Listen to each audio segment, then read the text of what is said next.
puro e renova em mim um espírito reto.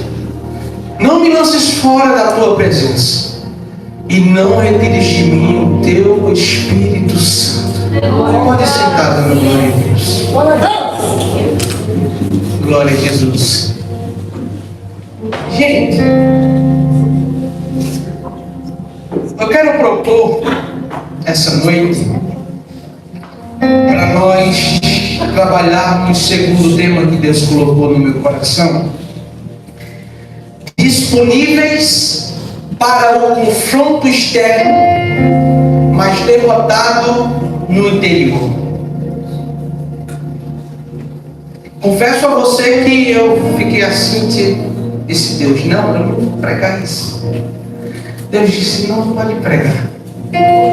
E eu aprendi uma coisa que eu falei até hoje no meu Instagram, que quando Deus ele tem um propósito e um chamado na nossa vida, Ele vai nos fazer renunciar coisas que a gente não quer renunciar. Ele vai fazer nós falarmos mensagem quando nós não queremos falar. Deus ele vai fazer você dar um abraço em alguém quando você estiver precisando de um abraço. E existem na nossa vida batalhas, Felipe, que todos conseguem enxergar. Nós nos acostumamos a batalhar em guerras, porque uma guerra é movida de várias batalhas.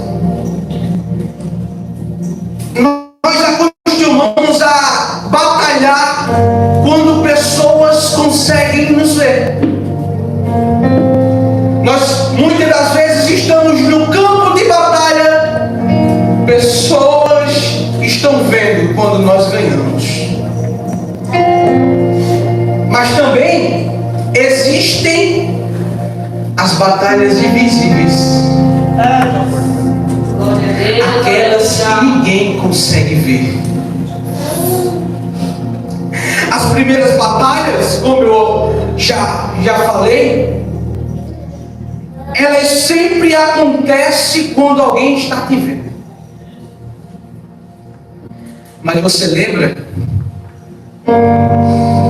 que na Bíblia não é sempre assim? Curiosamente, as batalhas invisíveis elas costumam definir qual será o resultado da nossa vida, muito mais daquelas que as pessoas estão nos vendo. Isso é o que mais acontece no nosso meio. Eu estava falando esses dias com o pastor e eu falei para o pastor que tem dias que a gente está só pela graça. Que tem dias que a gente chega em casa do trabalho e está tudo conturbado. Eu falei com um certo amigo meu e disse a ele: parece que tem dia que a pessoa chega em casa e já tem problema esperando a gente lá. É porque muitos costumam levar tudo de qualquer jeito, de qualquer forma. Mas na verdade não é assim. Nós temos que ser delicados para falar desse assunto, porque é algo que acontece no nosso meio. É algo que está presente, queremos ou não. A Bíblia ela está repleta de pessoas, de homens, de mulheres que passaram por isso. Por guerras que todo mundo enxerga, mas também passaram por guerras invisíveis. E muitas das vezes a nossa vontade de parar são exatamente por causa dessas guerras. Hoje é um culto da família. E nós devemos tratar cada um de nós como uma verdadeira família. Ah, meu Vinícius, a minha família é o meu sangue. É aqueles que eu posso chamar de tio, de tia, de pai, de mãe. Mas entenda uma coisa: a família na terra é passageira. E será que você está amando a família que vai morar no céu com você?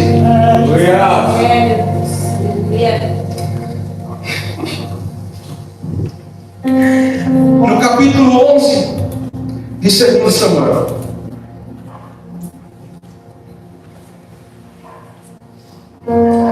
agora até eu estou com vontade de chorar. Mas assim a Bíblia narra a queda de Davi. E é um capítulo que durante essa semana eu vi muitas vezes.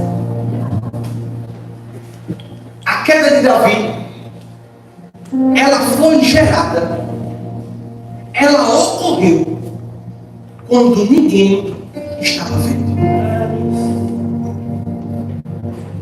Davi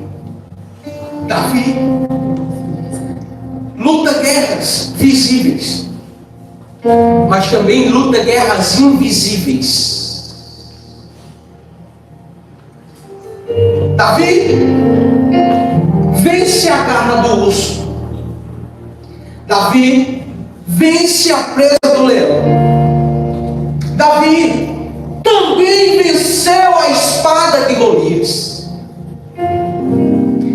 e foi derrotado com um golpe letal do inimigo invisível. Mas isso não faz sentido. Faz. E onde ele estava no capítulo 11, esse inimigo invisível? Era Betseba? Não. Betseba ele estava vendo. Era Urias? Não. Urias ele também via. A Bíblia narra logo após que Natan recebe uma ordem de Deus após a queda de Davi, após ele cometer o adultério de Davi. E também nós deixamos passar isso, o outro pecado de Davi. Não foi só o adultério, não, foi planejar a morte de Urias. E devemos entender que quando nós chegamos nessa parte, nós vamos ter que abranger as nossas famílias, porque nós não somos pessoas perfeitas, nós somos pessoas que buscamos a santidade em Deus. Aleluia. Davi, pai de uma família, tinha várias mulheres que na lei podia, mas ele quis uma que não era dele. E para satisfazer o pecado, ele fica com Betseba. Ele também, Filipe, ele manda que Urias venha para que ele deitasse com a mulher dele. Assim não iria causar dúvida que o filho era de Davi.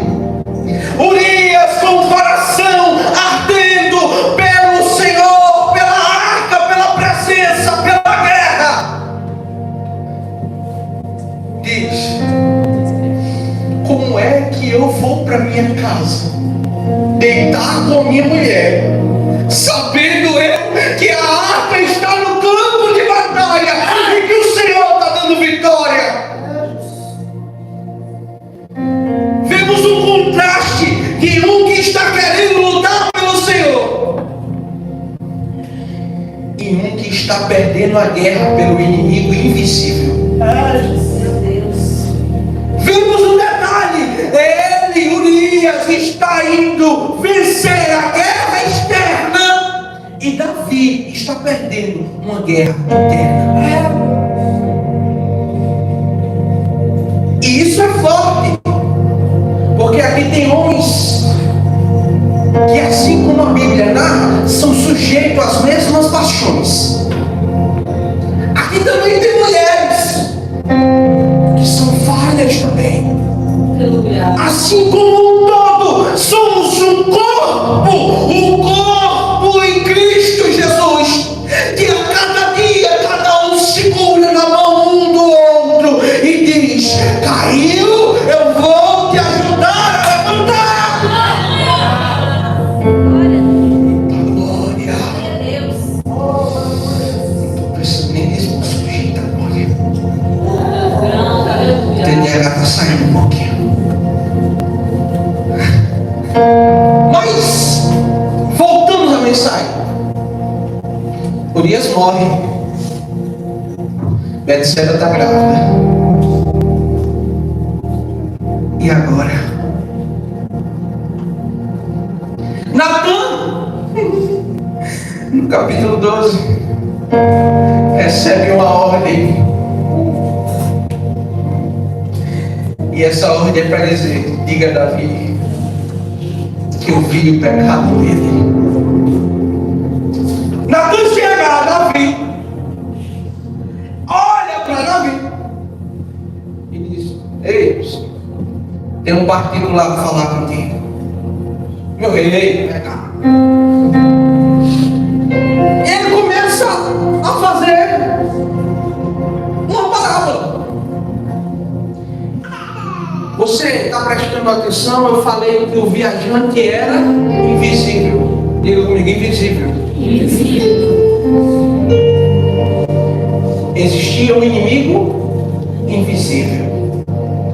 Natan chega, pastor, a Davi e diz: meu rei, um homem era muito rico e possuía muita riqueza e ovelhas. E chegando um viajante na sua casa. Quem era este viajante? É aquele que narra em Jó: de onde vem Satanás? Eu venho de rodear a terra e passear por ela. O inimigo é invisível.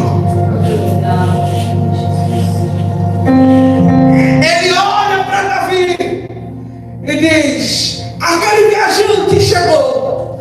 E chegando aquele viajante na casa daquele homem, aquele homem tendo tantas ovelhas, mandou matar, pegar a ovelha do homem que só tinha só uma e cuidava dela. E o que nós devemos fazer com ele? Davi: quem foi esse? Traga aqui, ele vai morrer. Natan olha para a cara dele e diz: foi o Senhor. Davi perdeu a batalha interior. Davi perdeu a guerra que havia dentro do seu coração.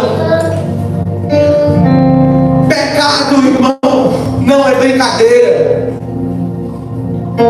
Pecado nunca foi brincadeira. Inventaram de intitular pecado menor e pecado maior.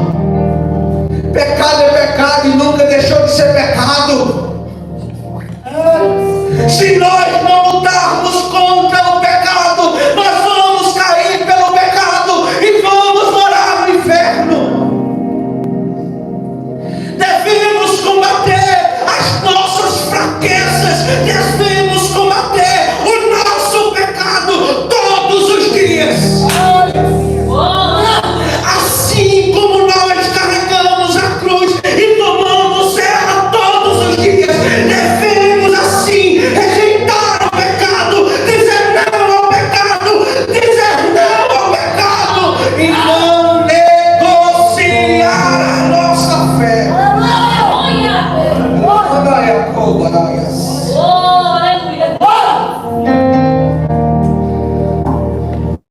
O nome dele é Tozer. Ele escreveu: enquanto o homem não passa por dificuldades com seu coração, provavelmente não sairá das dificuldades com Deus.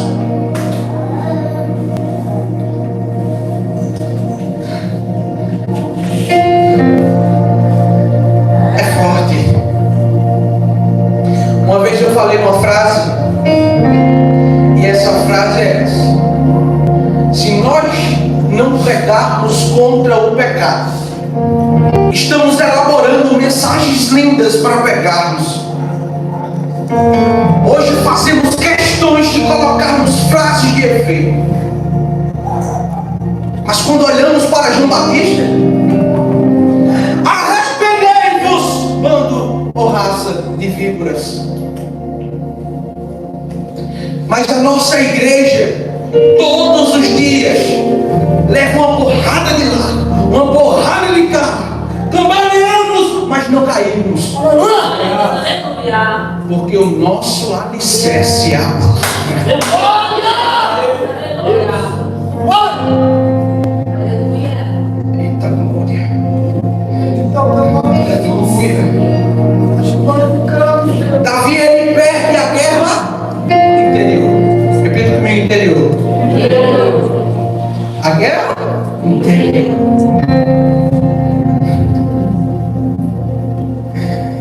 E pense em uma guerra que dói. E por isso ele começa a escrever no Salmo 51, quando está lá onde? No templo. E como ele estava no templo? Roupa de saco, sem comer, sem beber. E lá ele estava dizendo: Pai, coloca aí o capítulo 51 de Salmos. Oh, Deus grande. Eu vou fazer questão de ler 51. Ele começa dizendo isso: tem misericórdia de mim, ó Deus, segundo a tua benignidade, apaga as minhas transgressões, segundo a multidão das tuas misericórdias, lava-me completamente da minha iniquidade e purifica-me do meu pecado. Aleluia, glória a Deus, porque eu conheço as minhas transgressões e o meu pecado está sempre diante de mim. Ele está reconhecendo: eu sou fraco, conheço, sou pecador, perdi a batalha, mas a guerra ainda não terminou. Coloca aí o 10, Yuri. Aleluia, glória a Deus.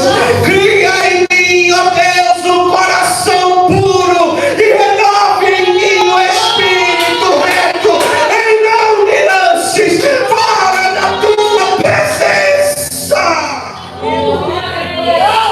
Aleluia, Pomaraia.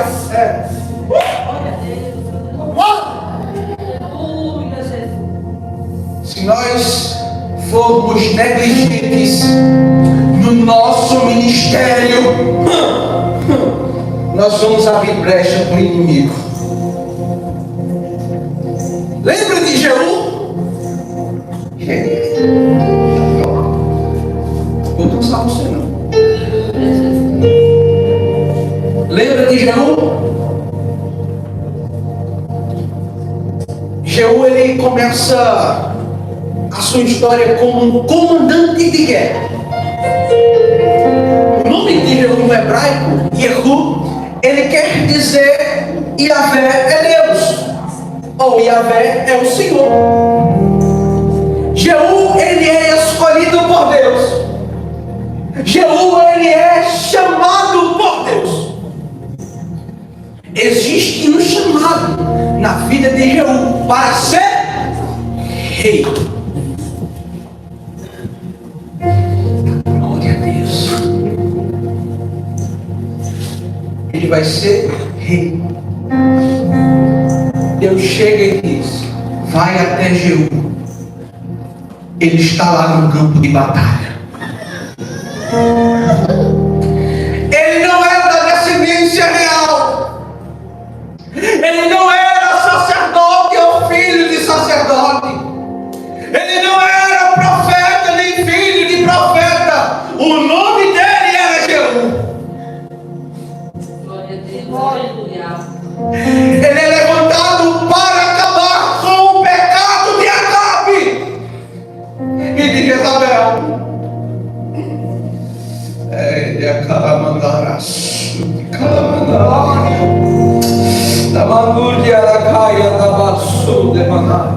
Aleluia, Deus.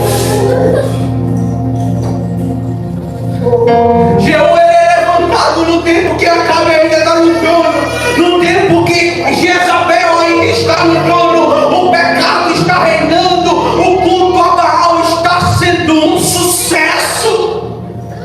Aí eu disse: vai lá dentro do acampamento, chama Jeú e unge ele escondido, aleluia, porque para fazer vingança para Deus, até escondido ele unge. Eita glória, não liga não, não se preocupa não se Deus te esconder, aleluia, é porque muitas das vezes nós precisamos passar pelo deserto. Aleluia. Isso é forte. O deserto gera dor, gera cicatriz, gera ferida, mas o deserto, sabe o que ele faz? Ele não revela o que você vai viver hoje, ele revela o tamanho que você terá amanhã. Ah, Jeú, eu te conheço. Jeú era limpo, era capitão, ele comandava exército, mas escute uma coisa: Jeú foi ungido por quem? Deus. Quem escolheu Jeú? Deus. Mas existia uma coisa, é que o coração de Jeú, aleluia, glória a Deus, no mesmo tempo que era voltado para Deus, também era voltado para o bezerro de ouro, aleluia. No mesmo tempo que Deus usava ele para vingança, ele quando entrava dentro do quarto, Aleluia, Senhor. era idólatra. Mandai o guarda. Eu estou com uma mensagem dentro do meu coração até desde segunda-feira. Aleluia. E desde segunda-feira eu estou impaciente com essa mensagem. Glória a Deus, aleluia, Jesus. Essa mensagem não é por vocês não. Porque faz tempo que eu estou lutando contra ela. Da glória. Aleluia. Pastor, isso é forte. Aleluia.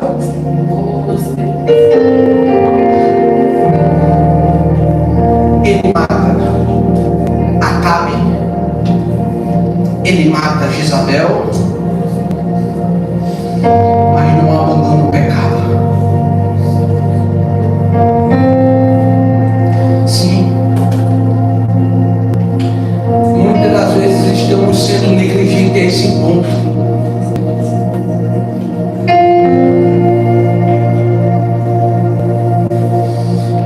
Quando estamos na igreja, falamos: saia do pecado, abandone o pecado. Mas quando fechamos a porta do nosso quarto, só Deus sabe. E na segunda-feira eu comecei a chorar no meu trabalho, porque Deus falou no meu coração: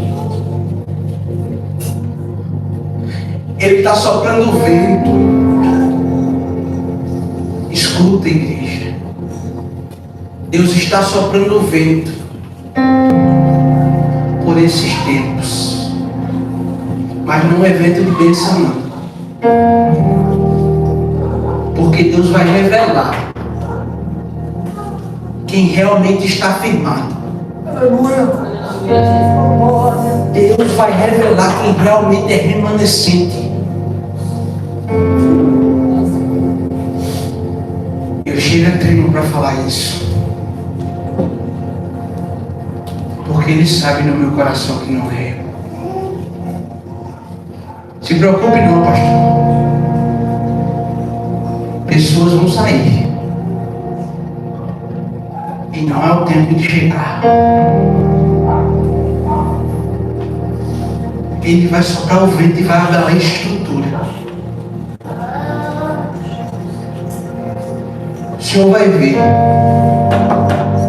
o que Ele vai fazer. Não desanima. Vai sair pessoas mas os remanescentes irão ficar. Deus vai começar a passar a peneira em alguém. Deus vai começar a refinar ouro. Deus vai começar a passar a lápide em alguém aqui. Tem muita gente que não está aqui esta noite, mas Deus mandou eu falar que vai fazer isso. E só vai ficar quem está por Jesus. E quando Deus falou essa mensagem no meu coração, eu comecei a chorar no meio da empresa. O pastor Maxwell, que pregou aqui na quinta-feira atrasada, ele me perguntou: o que é isso, Vinícius? Está chorando, cara? Eu disse: você já ouviu a voz de Deus? Então foi eu que ouvi agora.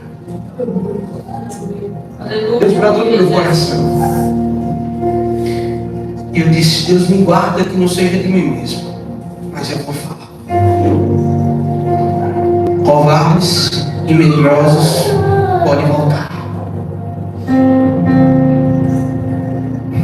Quem é ouro aguenta forja. Quem é azeitona aguenta a pressão da prensa. Amém? Amém. Jeú, ele é levantado de comandante do exército a rei. Mas Jeú é levantado com a intenção de fazer isso. Aonde ele diz: tragam a mim a minha presença todos os profetas de Baal. Tragam todos os servos de Baal aqui, que hoje Baal vai ter o culto que ele merece. Trouxeram, ele começou a matar.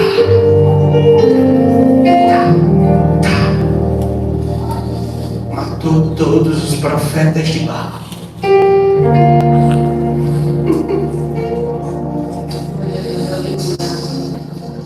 Eita glória! Ah, Jesus, dói, mas me cura. Segundo os Reis, capítulo 10, versículo de número 31. Mas Jeú não teve cuidado de andar com todo o seu coração na lei do Senhor Deus de Israel, nem se apartou dos pecados de Jeroboão, com que fez pecar a Israel. Ó, Jeú não teve cuidado. É o que nós devemos lembrar. Paulo falou que a nossa guerra não é contra sangue nem carne. Não é contra o seu irmão que está do seu lado, não. A nossa guerra é contra o nosso inimigo invisível, os hostes e potestades. E muitas das vezes, vamos ser sinceros, nós estamos pensando que a guerra é contra nós mesmos. De andar com todo o seu coração na lei do Senhor. Bem-aventurado o varão que não se detém no caminho dos pecadores, não se assenta na roda dos escarnecedores. Antes, o seu prazer é meditar dia e noite na lei do Senhor. Salomão falou em Provérbios: guardei a palavra de Deus. Não, perdão, misericórdia. Salmo 119: guardei a palavra de Deus para não pecar. Guardei no meu coração. Mas Jeú, ele não teve cuidado. A Bíblia ela é explícita e fala para você: cuidado. Cuidado. Cuidado. Muitas das vezes na nossa família temos dado brecha. Dentro da nossa casa, temos dado brecha. Uma fala ali, uma fala aqui. Cuidado. Vamos orar todos os dias pela nossa casa, nossa família. É bênção do Senhor.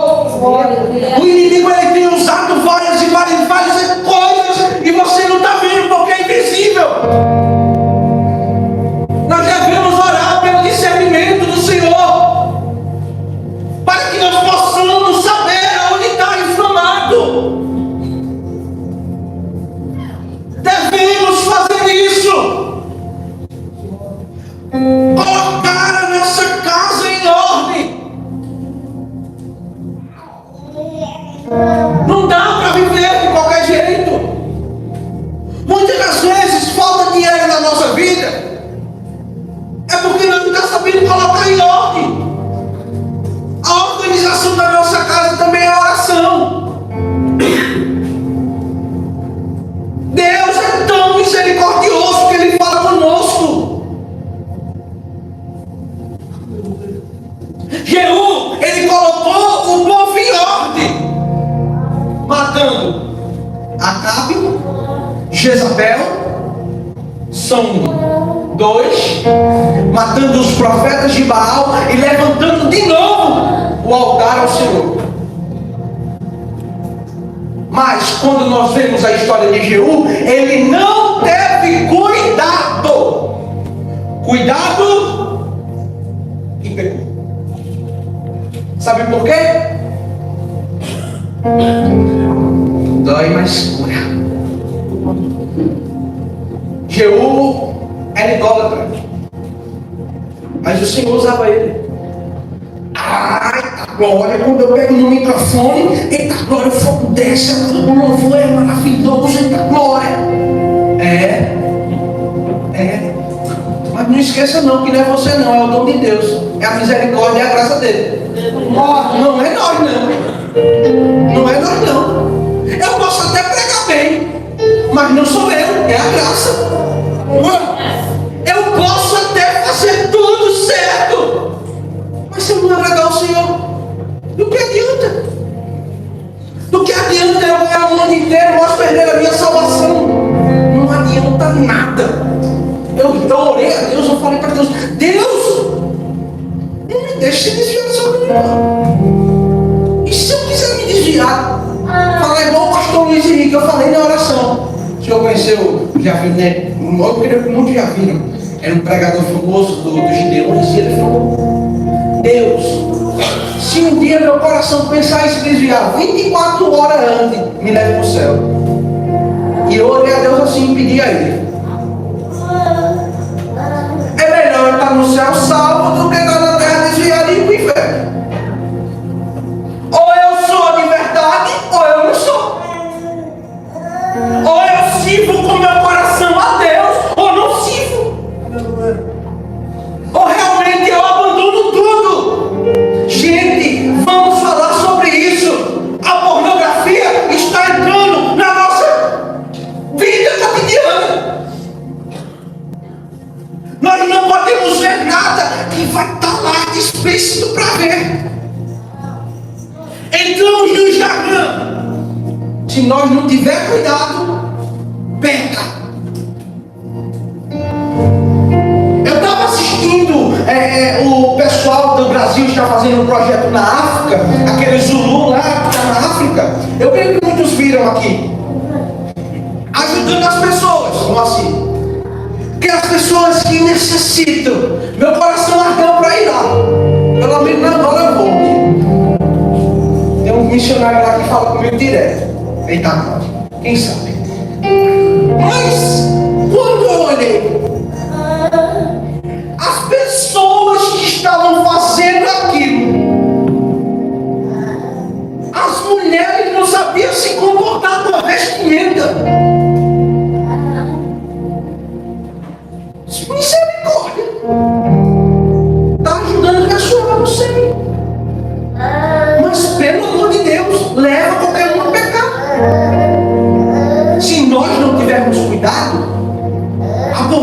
vai entrar na mente dos nossos filhos.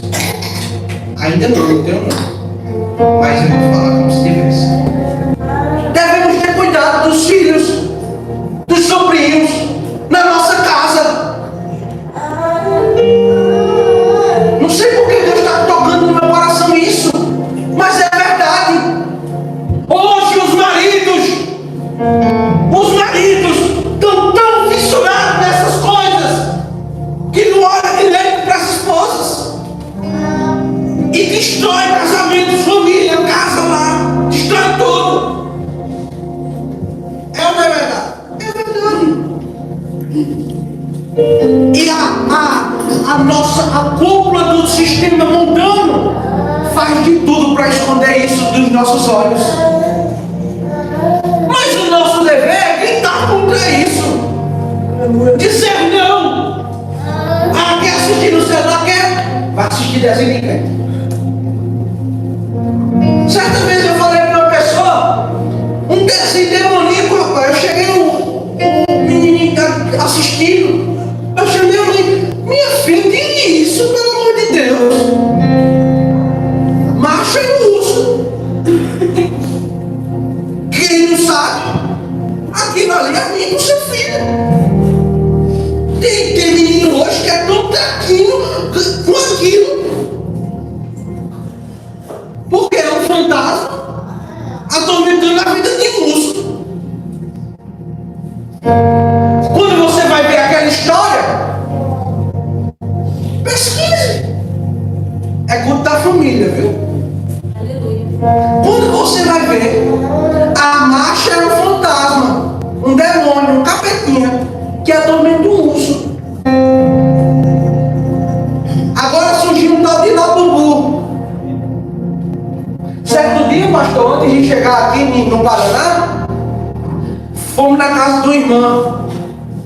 Deus me revelou em oração que um presente que a filha dela tinha ganhado estava com coisa ruim. A menina estava pensando em entrar no candomblé, na macumba. Estava pensando em se desviar até se matar a pessoa. E orando a Deus, eu disse, não, tem alguma coisa errada. Eu vou orar, irmão, pela sua filha e por vocês. Foi na casa dela lá, fazer uma pequena reunião lá de oração. Quando nós estávamos orando, um menino desse tamanho ficou assim. Isso foi o quê? Eu vi um vulto preto passando. Isso foi. Ah, achei você. Mesmo assim eu falei, não foi? Achei você. Seu bonitinho, está escondido, né? Agora eu quero saber onde você está escondido. Cheguei no quarto da menina e Deus me revelou pelo seu testemunho do Espírito livre. Aí eu disse, minha filha, isso aqui tem coisa horrível. Elas queima, irmão, pelo amor de Deus, queima. Diante do Senhor que está no céu, começamos a queimar aquele urso. Aquela chama, ela começou a fazer um redemoinho assim. Um negócio preto apareceu. Aí eu disse, devemos ter cuidado. O que está entrando na nossa casa. Às vezes é presente oferecido. Às vezes a inveja é tanta, irmão, que alguém dá a gente um presente, chega cheio de maldição. Quem está comigo ainda? Todo mundo. Então, nós devemos lutar contra isso todos os dias. É assim que nós devemos lutar para ter uma família saudável, uma família alicerçada na casa do Senhor, para termos uma família abençoada. Ah, eu quero que meu filho louve. Você incentiva ele a louvar? Ah, eu quero que meu filho seja uma bênção. Você incentiva ele a vir nos ensaios? Amém? Amém. Jeú, usado por Deus, mas deu uma brecha no seu coração e perdeu a guerra invisível. Josafá. Agora nós vamos falar sobre Josafá. Alianças. Alianças. Porque quando nós olhamos para a história de Josafá, nós gostamos de lembrar de Crônicas, segundo as Crônicas, no capítulo 20, né? Quando Josafá fez exército e Josafá orou, jejuou e deu vitória. Sim. Nós gostamos de lembrar dessa parte. Mas existe um momento da história de Josafá e Yuri, onde ele passou por uma guerra. E a sua guerra foi fazer uma aliança com quem não era para ser feito. A filha de Josafá casa com o filho de Acabe. Tinha uma aliança sendo feita, tanto política quanto matrimonial. Uma aliança política e matrimonial. E nessa aliança, Acabe chama Josafá e diz: vamos guerrear comigo? Mas Josafá sabia ou não que Acabe não era de Deus? Sabia. Errou ou não? Errou. Em que ele errou? A escolha. Josafá tinha tudo para não ir para aquela guerra, mas recebeu um convite. Ah, que convite! Vamos guerrear comigo, Josafá. Eu irei contigo e meu exército será o seu. Porque o inimigo sempre vai achar a brecha para querer nos matar. E eu falo nos matar também no sentido espiritual, tá? Porque quando alguém morre espiritualmente já é uma vitória para o inimigo. Mas quando alguém está vivo espiritualmente em Deus, é uma vitória para Deus. Josafá vai para aquela guerra. Josafá ele está naquela guerra, principal rei da guerra, e Acabe está disfarçado. Os inimigos cercam Josafá, e então ele grita: me socorre, Deus. Sabe por quê? O poder de uma direção mal direcionada nos leva à morte. A aliança, quando não é aprovada por Deus, nos levará à morte.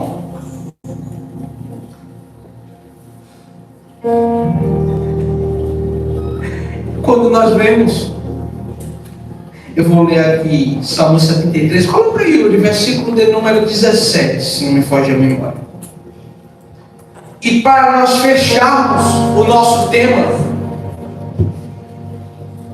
até que entrei no santuário de Deus, então entendi eu o fim deles. Asaf, ele estava passando a mesma guerra, a mesma batalha.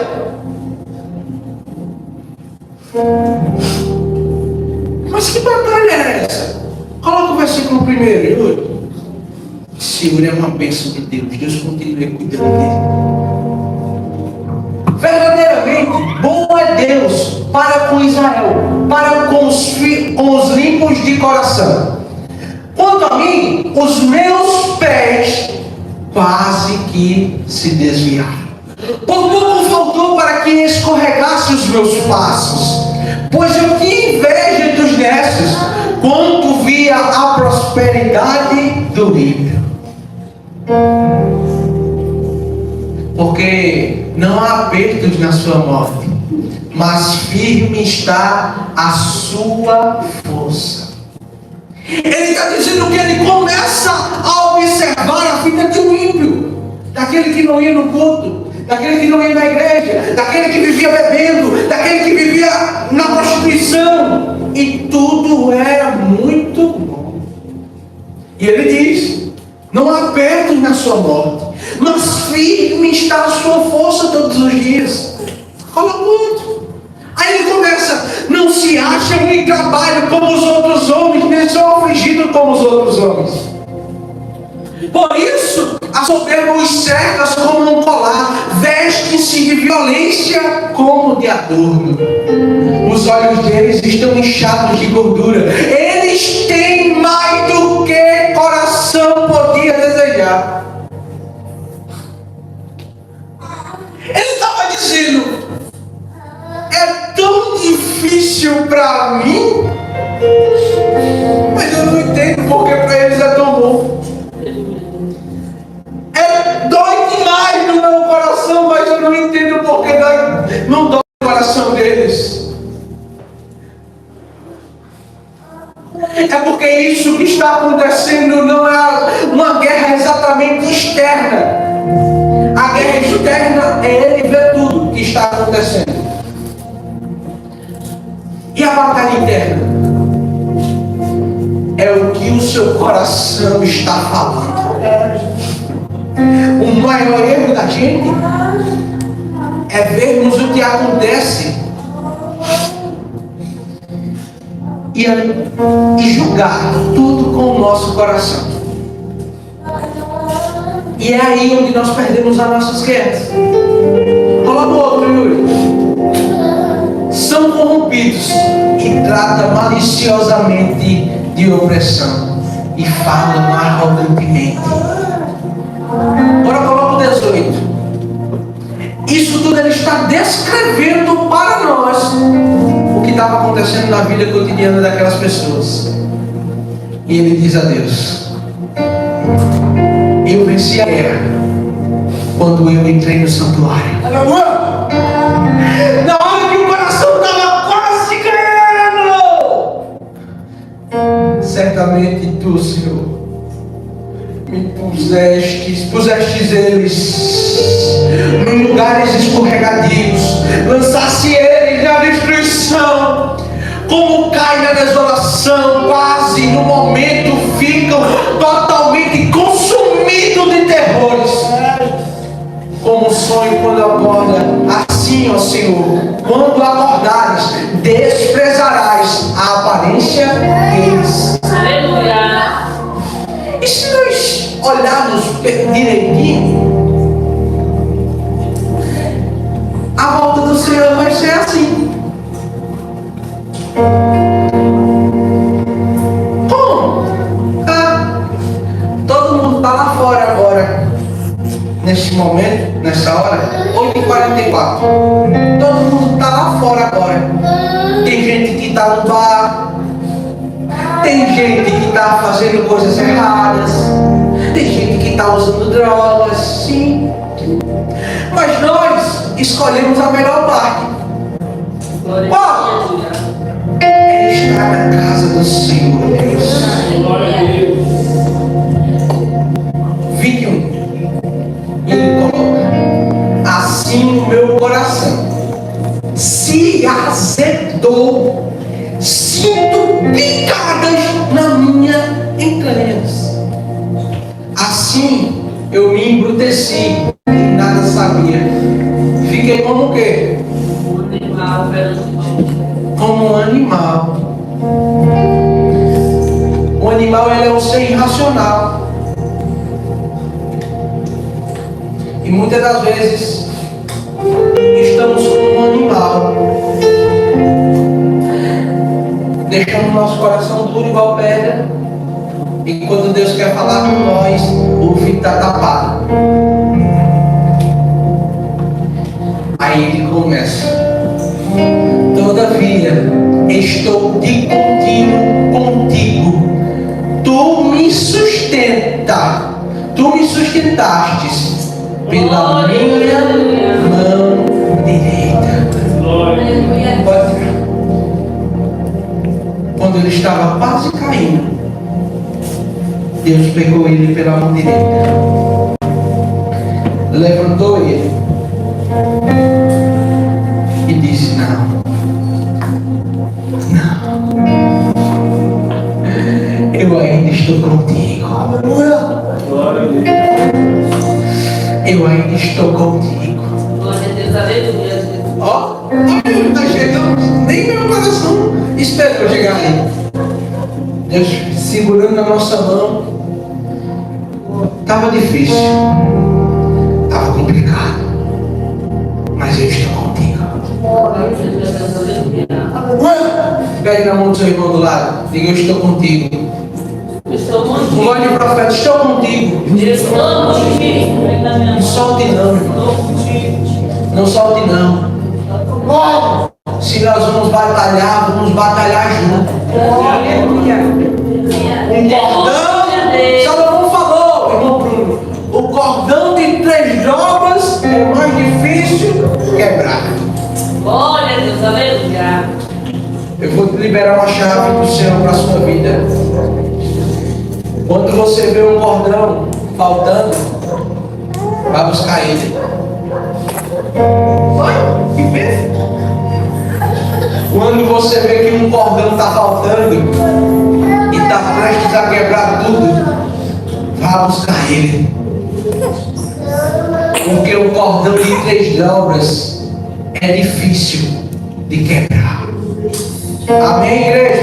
Amém. Quem entendeu essa mensagem? Glória a Deus. Não sejamos negligentes em falar contra o nosso inimigo invisível, porque o inimigo invisível é mais perigoso